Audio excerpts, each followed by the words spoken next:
pela palavra do Santo Evangelho. O que nós precisamos refletir um pouco mais, partilhar um pouco mais, nessa festa que hoje celebramos de São Pedro e São Paulo. É bem claro para nós a questão da santidade.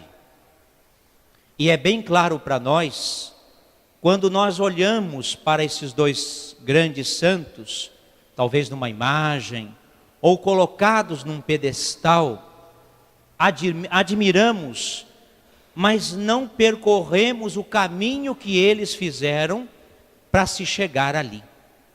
Em outras palavras, eu não queria falar da santidade de Pedro e Paulo, mas eu queria mostrar para vocês, refletir com vocês um pouquinho sobre esse outro lado, o lado pecador de Pedro e Paulo. Parece estranho isso. Para que depois a gente pudesse compreender como é que eles chegaram à santidade. E eu vou tentar fazer isso a partir de 4 momentos. Primeiro deles, esses dois homens, eles foram encontrados pelo amor. É muito bonito isso. Ou seja, é Deus que tomou a frente e foi ao encontro de Pedro e Paulo. Isso é muito animador para nós.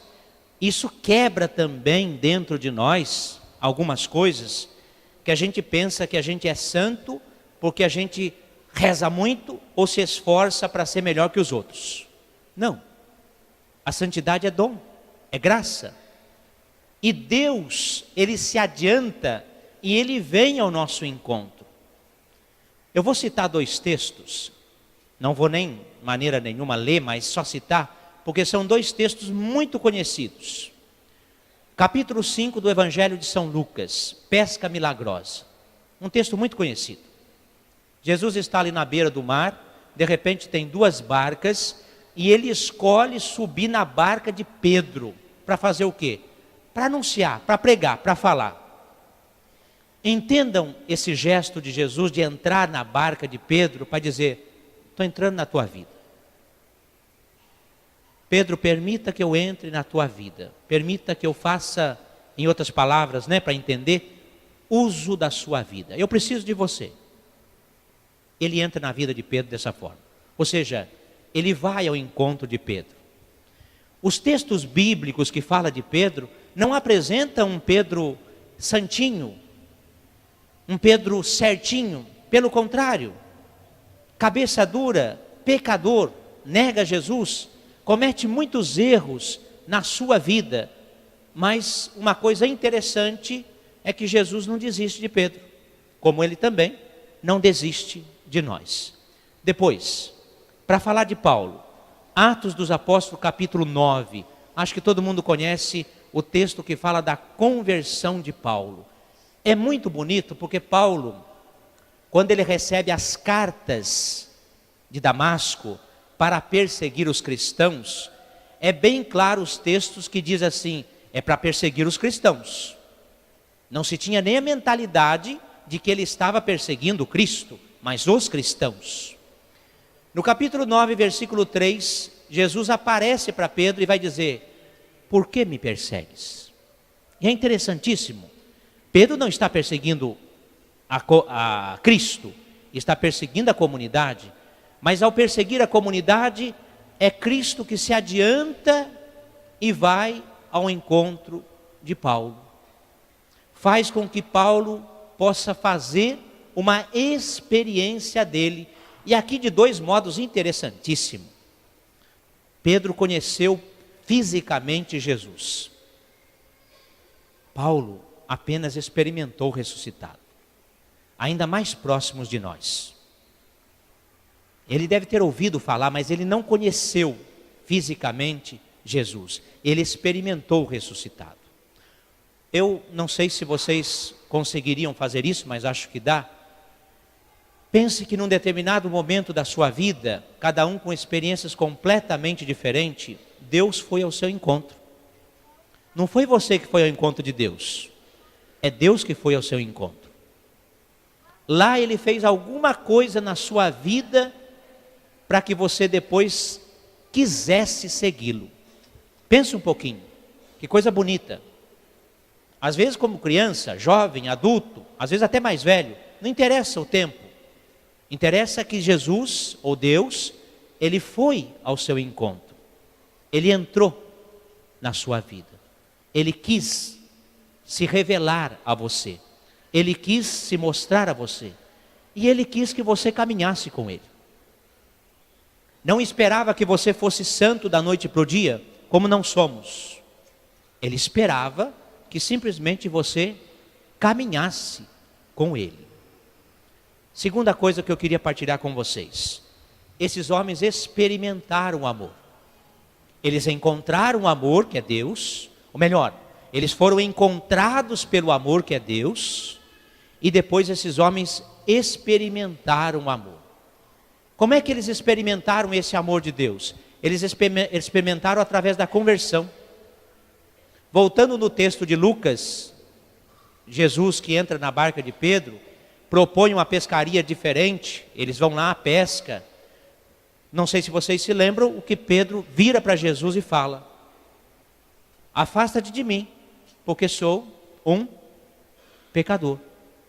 Diante daquilo que ele via, a realização de Jesus, o milagre da pesca milagrosa, as palavras de Jesus, comoveu profundamente Pedro, e ele vai dizer para Jesus: afasta-te de mim, porque sou um pecador. Outra passagem que não me lembro qual o capítulo ou versículo, mas quando Pedro nega Jesus por 3 vezes, o texto é muito bonito porque diz que Pedro chorou amargamente por ter traído o Jesus. Veja que interessante, ele vai experimentando o amor através dos seus pecados. Ele vai experimentando Deus através da sua misericórdia. Muito interessante, muito bonito. Não muito diferente de Paulo. Muitas pessoas falam de que Paulo caiu do cavalo, mas o evangelho, o texto bíblico não fala isso. Mas o texto bíblico ainda fala de uma coisa muito mais bonita. Paulo ficou cego. O que significa cego aqui? Paulo era um homem extremamente inteligente. Basta a gente olhar as cartas. Um homem que ele mesmo fala que se ele continuasse no judaísmo, ele ia alcançar o grau maior do judaísmo. Ou seja, muito sábio, muito inteligente. A igreja chama-o de doutor da igreja, né? Doutor dos apóstolos. E ele fala de si mesmo, quando ele fala que essa cegueira, ficou cego, é que ele pudesse morrer para tudo aquilo que ele conhecia, para que ele pudesse voltar a enxergar agora com uma nova visão, ou seja, enxergar a partir da experiência que ele teve de Cristo, a experiência que ele teve da sua própria conversão, do amor que Deus teve por ele, por causa do seu jeito, por causa daquilo que fazia. De repente ele experimentou o amor de Deus através dos seus pecados e através também do amor misericordioso de Deus. Olha outra coisa interessante para a gente repensar, né? Muitas vezes a gente pensa que estar na igreja significa ser santos e perfeitos. Aí você percebe que você não é, e não é mesmo. E aí muita gente desiste da caminhada exatamente porque não se considera santo e perfeito, porque de fato não é. Porque muitas vezes se apresenta essa forma. Grupos, a própria igreja, em alguns momentos, ou em algumas pregações que nós escutamos por aí, que a igreja tem que ser puramente santa, e ela não é. A igreja é santa, mas também é pecadora. É muito bonito o Papa Francisco resgatar algumas coisas, como por exemplo, ele se colocando como pecador. É muito bonito isso. Por quê? A mentalidade muitas vezes que nós temos, e nós até chamamos o Papa de quê? Sua santidade. Mas ele também é pecador. É limitado, como qualquer outro de nós. E nós muitas vezes colocamos aquilo que na verdade não é. Ele é pecador. E ele está resgatando isso e revelando isso quando ele mesmo se coloca, né? Primeiro quando ele foi eleito. escolher um pecador. Depois, numa outra reflexão, ele falou também, somos todos pecadores, inclusive eu. É bonito isso. Por quê? Na medida que nós nos consideramos pecadores, na medida que nós nos colocamos diante de Deus, como Pedro e Paulo, experimentamos o amor de Deus. E experimentamos a partir do perdão. Duas coisas interessantes aí. Deus nos encontra. Deus vem ao nosso encontro. Gratuidade de Deus. Não somos bons, somos pecadores. Deus nos perdoa. Deus nos resgata. Deus continua confiando. Ele poderia ter escolhido outro, diante daquilo que ele viu de Pedro, mas ele já conhecia muito bem Pedro. Mas ele poderia ter escolhido outro, Falou assim, vou escolher um melhorzinho. Esse vai dar muito trabalho para mim. Não, persiste, insiste. Ou seja, de novo a gratuidade do perdão. Porque ele já sabia que lá na frente Pedro ia fazer o quê? Pedro ia negar.